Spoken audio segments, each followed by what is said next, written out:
Okay. And here we are with yet another edition of my wonderful series interviewing Tara Lazar. I'm saying this is a series because this is the second interview with you, but I hope it's the second of many because you have 3 or 4 books coming out in coming years, and I want to talk to you about each and every one of them. So Wow. hello and welcome back, Tara Lazar. Oh, thank you for having me again. It's my great honor. And I have to remember to say that my name is Mel Rosenberg, and I'm the host of the Children's Literature channel of the New Books Network. And I am here with one of the children's authors whom I adore. I mean, I adore, we haven't met, but I love your work. Thank you. We did have a wonderful interview in December. And here we're back 11 months later, as we said we would be. And Storystorm is coming up again in January. And we're going to talk about that again. But we are here to celebrate your brand new flat book called Flat Cat. Yes. Shall we have a look at the trailer? Sure. It's a trailer for sale or rent. Or I have to find it now. Oh, everybody can see my screen now. That's not good. That's not very good. Okay. Where did I put it? I had it. Well, it was in your browser. Okay, I'm having an oy vey moment here. Oi. So give me a second. And oh no, now I see myself here. Yeah. Okay. Oh. And I see Roy Orbison. Yeah, no, hold on. This is not what I wanted. Okay, can you see this, Tara? I see nothing except you and me. I have to share the screen. Okay, I'm sharing the screen now. And now everybody can see Flat Cat. Flat Cat was born flat. And wouldn't you know it, he liked it just like that. So, what will happen when he goes from flat to that? Find out in Flat Cat, new from Tara Lazar and Pete Oswald, the #1 New York Times best-selling illustrator of the Bad Seed series. Available wherever books are sold. I would say available wherever cats are flat. Wherever. I love that. So, Tara, do. what is this? You're back. Why they? Oh no, what'd you do wrong? I don't know, but we're back again. Here we are. Back. Can you see me? Can I see you? Yes, I can see you. Can you see Roy Orbison? I can see Roy Orbison. Oh boy. Oh wow. So Tara, what has happened in the past year? Tell us about the absurd words and tell us about Flat Cat. You can start with either one. Oh, Absurd Words was a project near and dear to my heart. Because I love absurd words. You know, who doesn't like saying flabbergasted? I mean, come on. So I had collected a series of bizarre words over a couple of years. Every time I'd be reading something and I'd come across a strange word. I'm losing my voice already. Oh no, nothing to drink. Boy, if you're still if you're still tuned in, I admire you. So I just wrote down these absurd words in a list, and I kept this list on my phone. And then one day I said, well, you know, what am I doing with this list other than just collecting words? I might as well put it up on my website. So that's what I did. I put it up on my website. And pretty soon it became the #1 accessed page on my website. And I'm like, I didn't know other people liked these strange words as much as I did. So a book came out called L is for Lollygag. And this came out with Chronicle Books several years ago. But I'm like, oh, that sounds like a great book. I have to get it. And it was a good book, except it didn't have everything that I really wanted in a strange word book. It basically had the strange words in alphabetical order and their definitions and a cute little cartoons here and there. But like, I wanted more. Like, I wanted to know the origin of some of these words, and I wanted to know the story behind these words and how they're used and a whole bunch of like stuff. Like, I don't want to just, and it was a dictionary, and you don't really read a dictionary. So I came up with the concept for absurd words, and I asked my agent if it was worth submitting, and she's like, yeah, write up a proposal. So I did. It was bought by Source Books, and what we came up with was 750 wacky words, and instead of putting them in an alphabetical order, my editor, Bumi Ishola, she said, why don't we put them in categories? So you could find a word that fit a certain category, like detective, adventure, mysteries, greatest of all time, sports, and like put them in all categories. So if you wanted to find a weird word that maybe meant a certain thing, you could just turn to the category in the book. Great idea for how to organize the book. Then I did a lot of research about the etymology of some of these words. And then there are some pop culture references of these words. Like bazooka. You know the word bazooka? Okay, so like first it's a chewy word.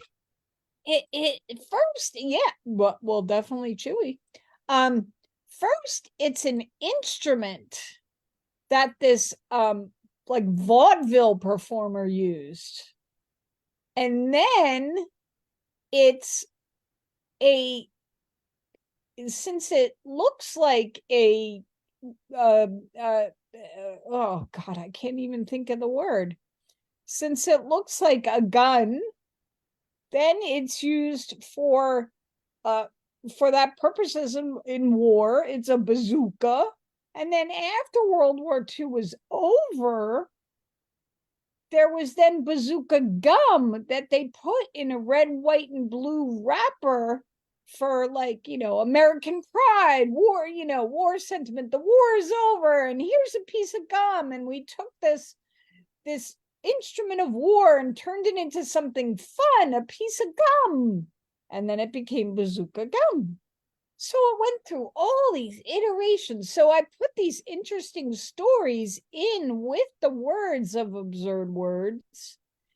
And now it became something fun to flip through and read at your leisure. I mean, and you don't have to read it from cover to cover, although some people do.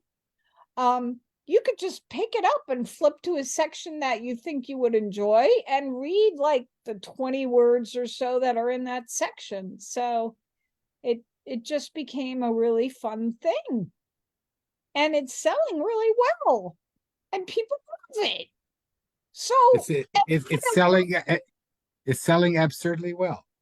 Yes. And it won an award from SCBWI. It won the Golden Kite, which is their highest peer recognized award.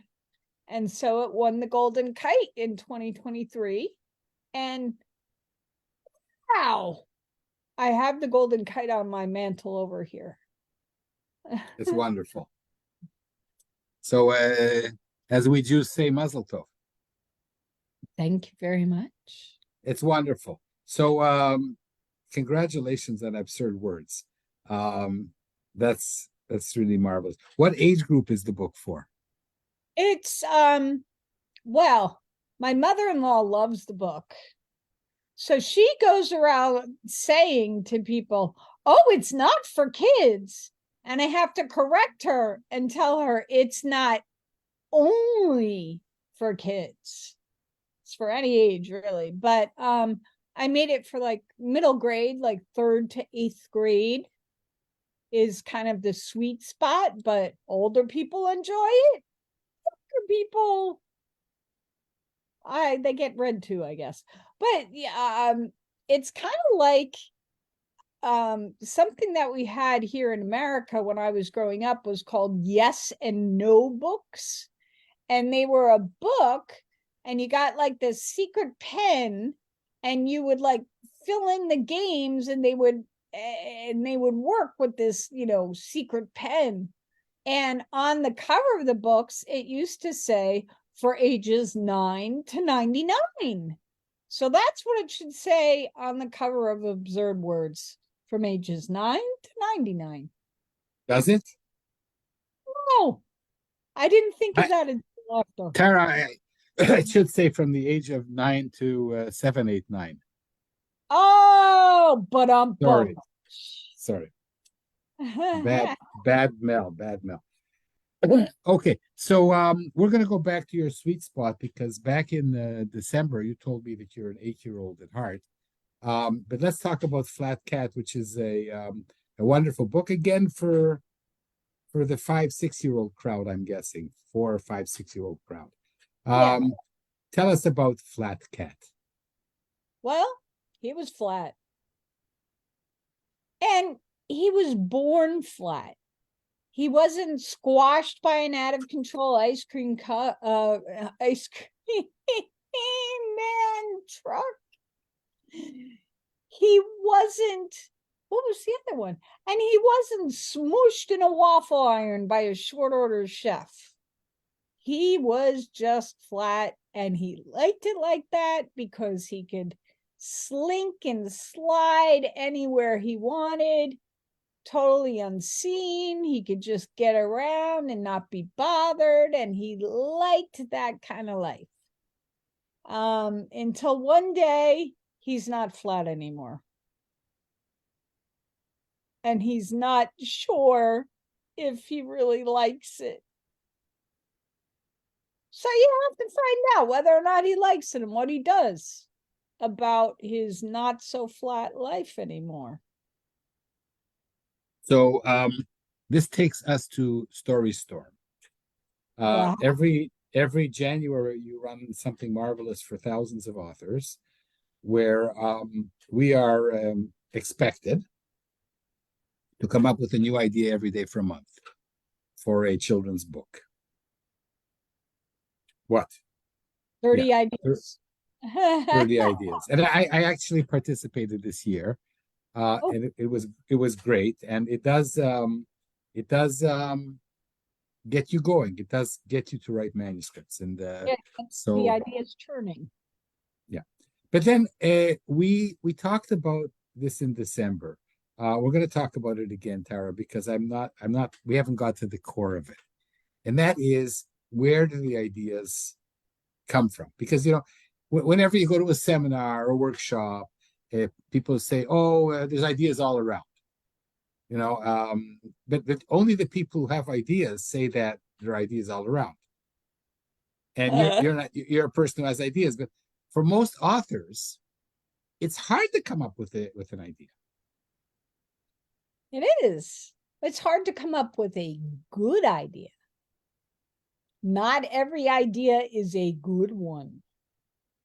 Right. Okay. So where did the idea for Flat Cat? Because all you have to do is say, Flat Cat was flat and he liked it like that. And I'm saying, oh my, that's a book. It's like a 1 second pitch, right? It's like home run on the first bat of the first inning. But Oh. where does that come? And you've done this many times. This is your bar mitzvah book, right? It's your 13th book, if I'm counting Yeah. right. Book, right? So Lucky. happy bar mitzvah to you. And can you share where these moments of inspiration come from? Well, it's very interesting because last night I was reading a book by Charles M. Scholes.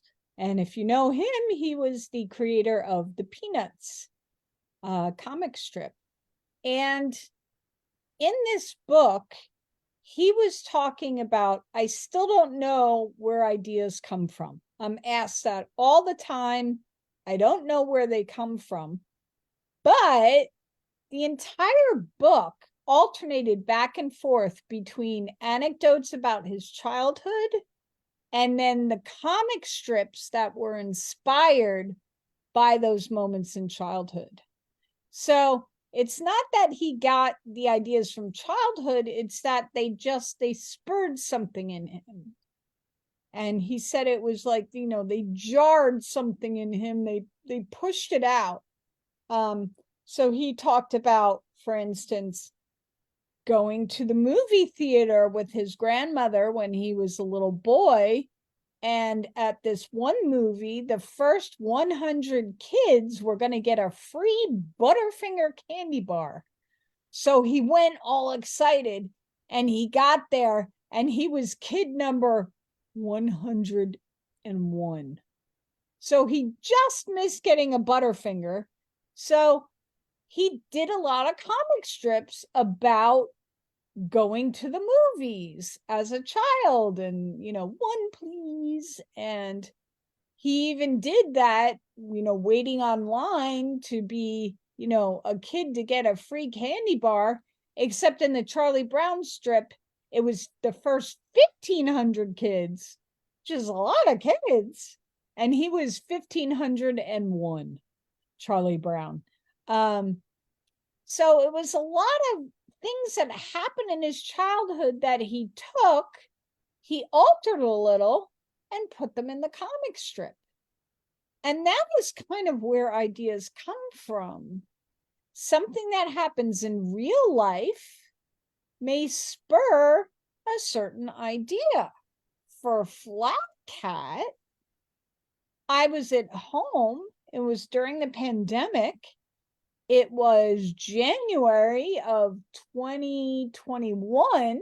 So we're really in the heart of the pandemic. And I hear meow really loudly outside. Now, the first night I heard it, I was actually upstairs. So I couldn't do anything about it at that time. Then the second night in a row, I heard really loud. I was sitting right here and my sliding glass door is right there. And I open up the curtain and I look and there's a cat sitting there. A black cat. So I'm like, oh, the poor thing, it must be cold because it was January 2nd.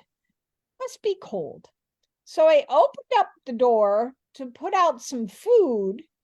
And as soon as I opened up the door, she slipped right in. And she's never left.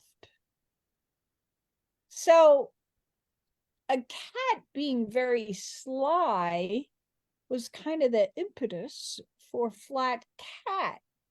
And, I like to play around with titles and sounds and, absurd words.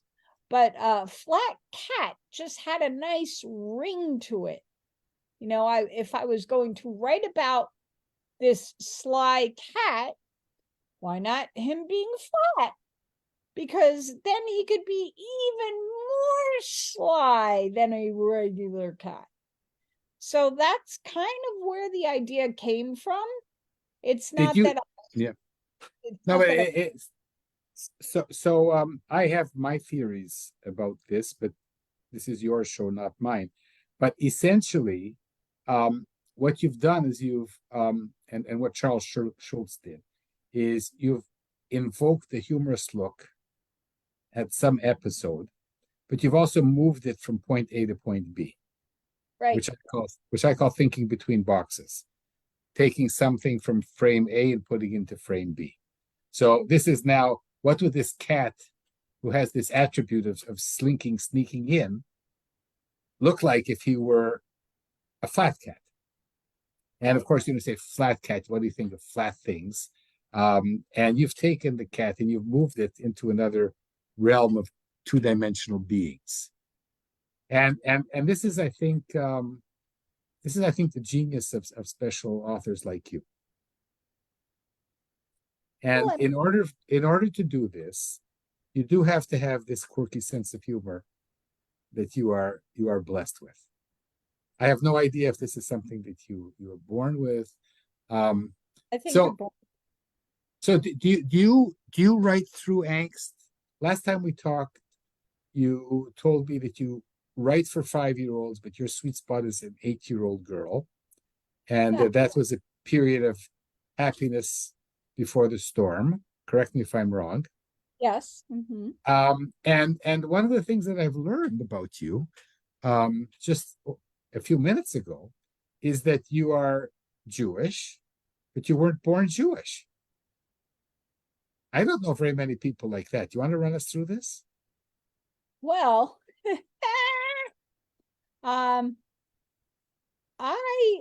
was born, I guess you say you're born Catholic? I was baptized. I don't know. I was born Jewish, dear. I don't know. I know, like I was born Catholic. I don't know. I was baptized Roman Catholic. And both my parents spent their entire lives in Catholic school. Entire lives. My father even went to Seton Hall University and Seton Hall Law. Still Catholic. So then by the time I rolled around, my parents were like, we had enough of this. Yeah, they were really tired of Catholicism. So I was raised really secularly.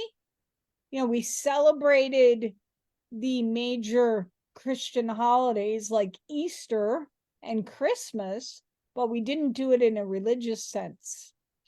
And while all my friends on Sunday went off to catechism, Sunday school, I got to stay home,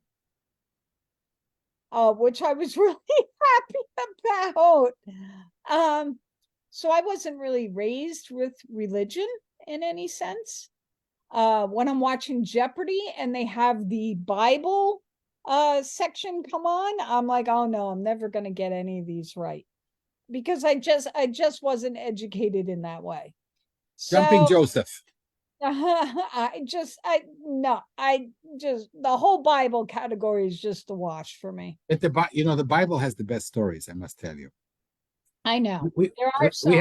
We have to talk about that. Great stories. So when I met my husband, he was Jewish.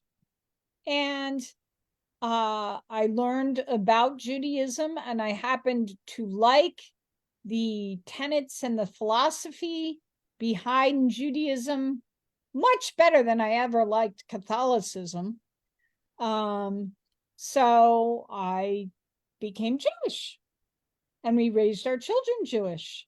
And if you see the lights over here, those are really for Hanukkah. They're not for Christmas.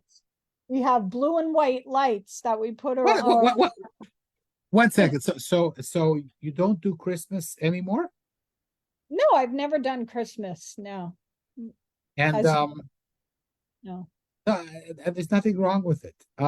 So now during this terrible period we're going through, with so much anti-Semitism, and I maintain that the Jews are actually wonderful people, and we brought the world so many wonderful things, and you as someone who embraced Judaism, I think it's wonderful because some people think that the Jews succeed because they're really good storytellers, and you're a wonderful storyteller. So you should have been Jewish from the get-go. That's what I'm thinking.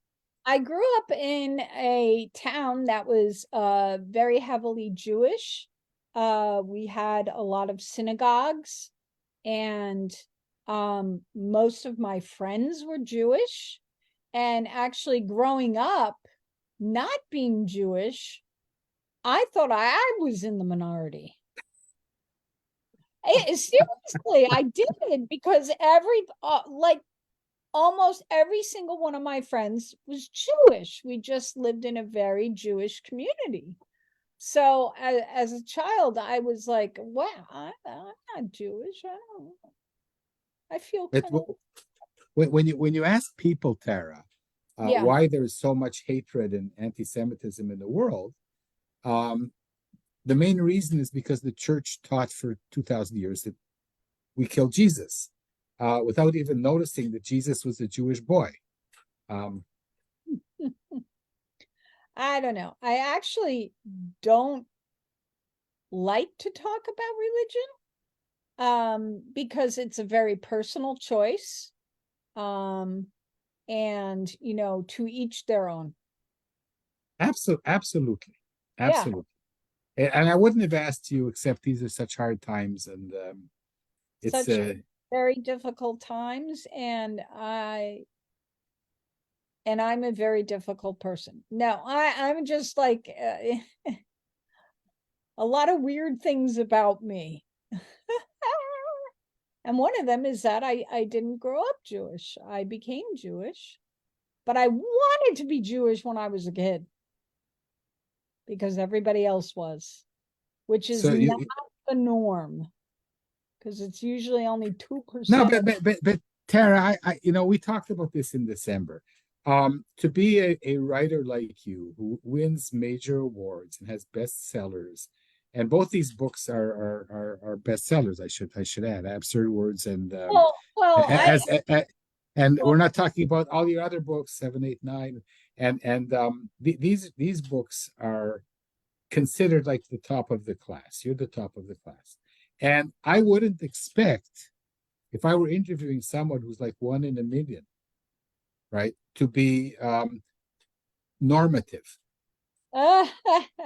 Well, yeah, I'm definitely not normal. I mean, look at this shirt. I mean, I'm wearing an entire outfit like this. It's got bears on it. It's got cat right there. There we go. Cat. Yeah. And it's a top and a bottom. And like, I have to, if I wear this out, I have to tell people it's not pajamas. It's actually an outfit. And they're like, oh, that's okay. I wouldn't have minded if you were in pajamas. And I'm like, all right. Sometimes I sleep in it. It's the flat cat's pajamas. Tara, I'm sorry. So let's move on now. We've talked too much about your personal life, but sometimes we have to, and talk about the stuff that's coming out of your fertile mind. What are the books that you have cooking? Oh, well, there is a second Flat Cat coming out, which I finished writing this summer. And actually, last week, I got the initial sketches from Pete Oswald. Ooh. So let's talk about Pete Oswald for a moment, because he's also famous like you are. Bad Seed and so on. Well, he's more famous than I am.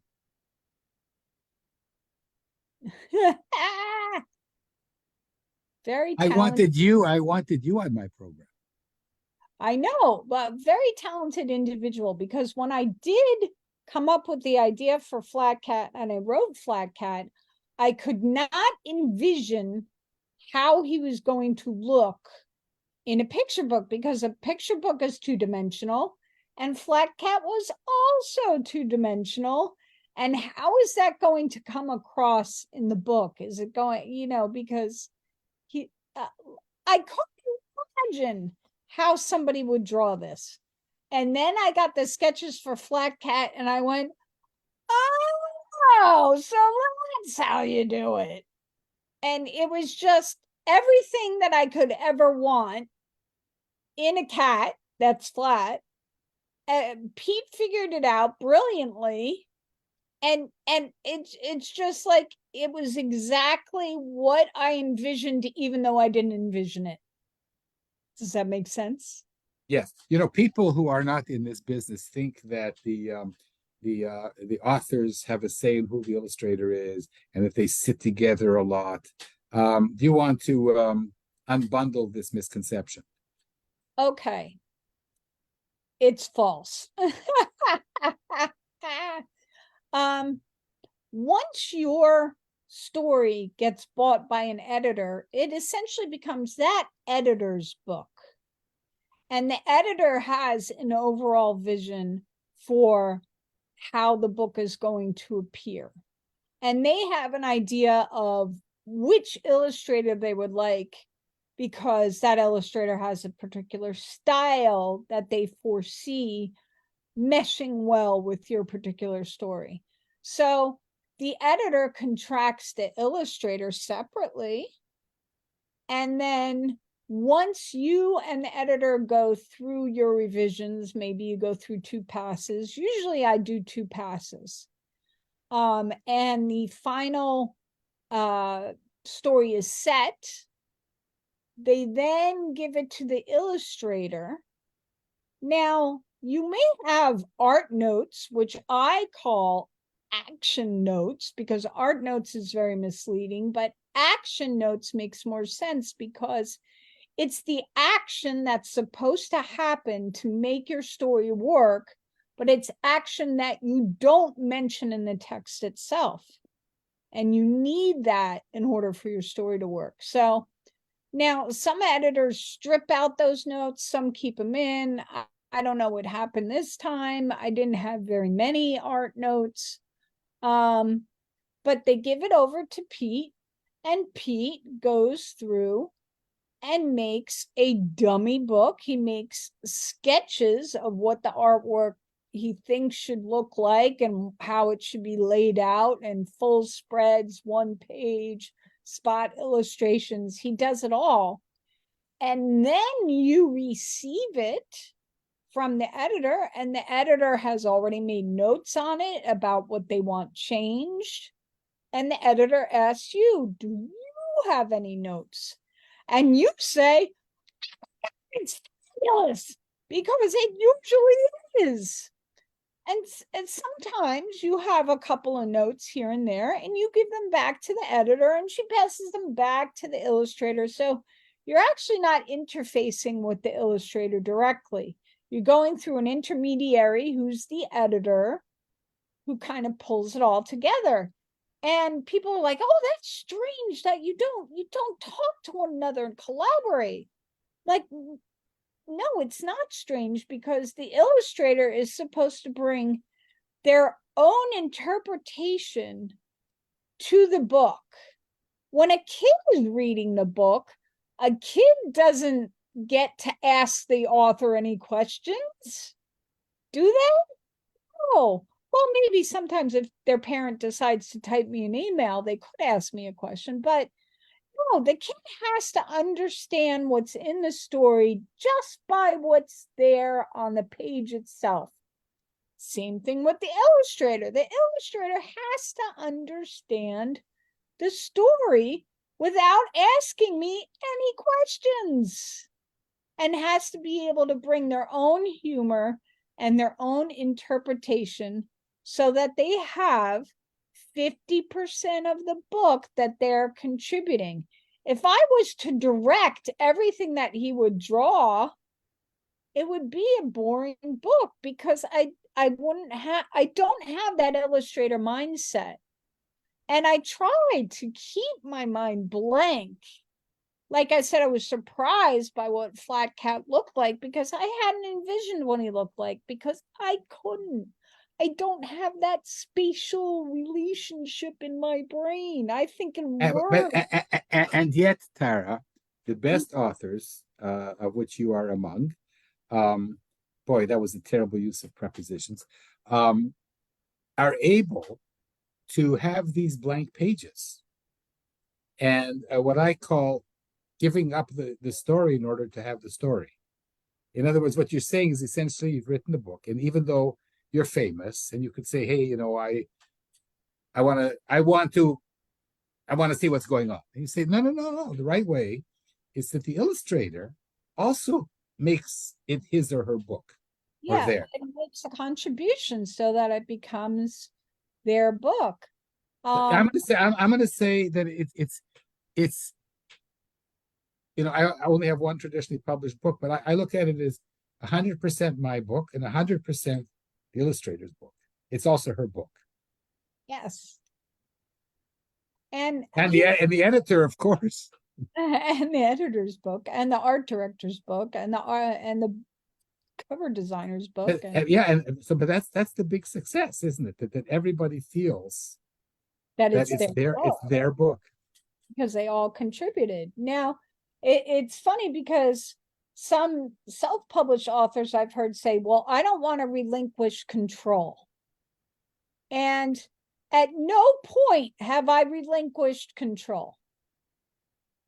I have just welcomed the input to my book, and everybody contributing has made it a better story.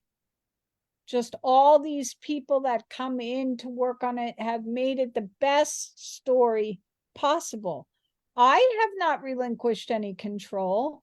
I have not, if there was something I really didn't like in one of my books, I'm sure I could talk to the editor and work it out. But there has never been anything that I really didn't like in any of my books. They've all been better for the people who have contributed to it. And I have never relinquished any control. It is you're a very generous person, Tara. Well, it's 100% my book, like you said, and 100% their book. We all contribute to make it the best it can possibly be. You go to a movie and then you stay until the ending credits and you see hundreds of names come up. It takes a village. It takes a village to raise a book. It takes a village to raise a movie. There are all sorts of people who lend their time and talent to it and just make it better. And then we've forgotten perhaps the most important owner of the book, which is the child. Yes, it is then the child's book. You have basically you do relinquish control when you give it to a reader, because each reader is going to have a different interpretation, a different favorite part, a different refrain. They're going to make it their own. And you have no control over that, but you don't want any control over that, because that's the enjoyment of reading.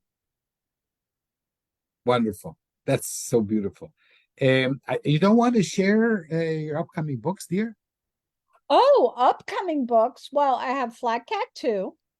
Okay, which is called, I don't think I can say it yet. Ah. But it's called Flat Cat 2. No. Flat Cat 2. And then I have a series with Disney called Party Animals. Boogie Boogie. And so far there are 2 books in that series too. I've written the first one already. And then I'm supposed to deliver the second one before the end of the year. So I have to get it done. Okay, I already wrote up a treatment, basically like a pitch. So I have the pitch and I just need to actually write it. So one second, the party animals is about animals that go to a party. You have to say to find out. So when is our next interview? So when is Flat Cat 2 coming out? I mean, all this isn't coming out till the beginning of 2025. I know, right? They gotta wait a whole year. Well, first of all, we have a Hanukkah coming up, so there's Hanukkah miracles. So I'm sure that your treatment will turn into a book very successfully. And it's the end of 2023. And we can aim for January of 2025. It's only 14 months from now. Yeah, Flat Cat 2 is slated for February of 2025, beginning of February. There So you go. at that point, you can't say Happy New Year anymore. When February rolls around, you got to stop saying Happy New Year to people, even if you haven't seen them, because it's February. It's no longer the new year. I mean, And now you tell me think that. of it. And now you tell me. Shame on me. You don't say Happy New Year in February. That's my rule. Okay, but what can I wish you? Can I wish you a happy Hanukkah? Yes, you can. And same to you. And yeah, it's in, oh my God. Oh, it's Cyber Monday today. I got to do a lot of ordering online.